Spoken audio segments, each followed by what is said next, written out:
Every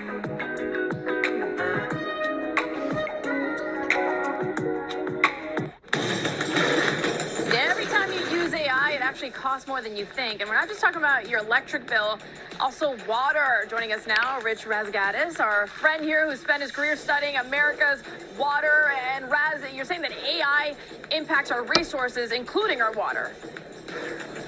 It does. Just even in NVA, Northern Virginia, in 2023, 2 billion gallons of water were used just for the data cooling centers. And so that's over the last 5 to 7 years. And Loudoun County has used about 900 million gallons this last year. So the amount of water consumption that is being used by these data centers is incredibly prolific, and it's growing. The more that we chat and the more that we use AI, the more that this water consumption is used. Well, and the data centers, as you know, they're springing up just about everywhere around the region, not just in Northern Virginia and Maryland as well.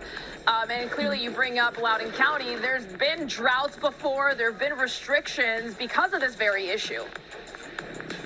And that's going to continue. I mean, this is the unfortunate thing about data servers and data centers is that they don't have summer break. They don't have Christmas break and fall break. And so they are constantly running. One of the things that we need to be able to do is to regulate water utilization during periods of droughts. One of the issues that exists with the build out of these data centers is that there's not a full water restoration plan that is embedded in that over a period of years as well as decades. And so once these get built, they are just massive monsters of water consumption. And it affects us at a local level. It affects us as residents and as citizens that use drinking water. There's basically a finite amount of drinking water. There's a checking account of drinking water, and individually we're held accountable for what we use and how much that costs us.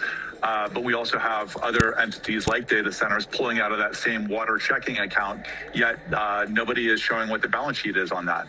No, you're right. I mean, we talk about the power grid, right, and how much it's using and pulling that electricity, not just from where those data centers are located, but the region. And to see it from the water perspective, it's consuming it just as much. Walk us through the process. Like, what does this look like? You have a data center. It needs to cool off. I mean, it's obviously using all these machines, et cetera. How does this work? Where does the water come from? Where does it go? Walk us through the entire process.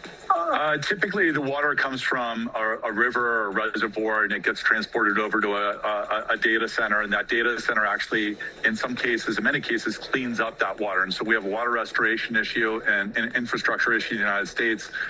Separate discussion that we've had before and also for separate days. But a lot of these data centers require a highly refined or a purified form of water that's cooling these towers. It operates a little bit like when you have a fever, you sweat, and that sweat starts to cool your body off. And yet what we're doing with these data centers, the largest and most common usage of water cooling is evaporative cooling. So water comes in, it gets treated at the data center, and then it's cooling all of these these processors that are running at incredibly high rates of speed as well as high temperature levels. So water cools it off, and then that water evaporates and it goes into the air. And then there's some remaining byproduct water that ends up back in reclamation, that ends up back in the rivers and reservoirs from which we drink. But in many cases, that's actually a little bit more contaminated because contaminants concentrate. What doesn't get evaporated concentrates as well as through the process. And so what ultimately is happening, and the real risk, is that we're further contaminating the concentrations of pollutants in our drinking water. And what ends up happening is our kidneys end up being the filters for those. How big of an issue do you see this all being? You talk about, especially here in Northern Virginia and the DMV with so many data centers.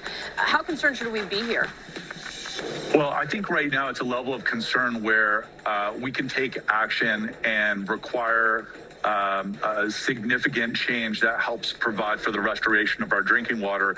If we do nothing over the next 5, 7, 10 years, we're going to be facing a crisis. We're going to be facing a drinking water crisis and an access to water crisis if this just goes unchecked. And so, what should happen here, and Congress should be driving, and as Americans, we should be driving our voice around mandatory water use disclosure, requiring water efficiency standards as a condition of tax incentives.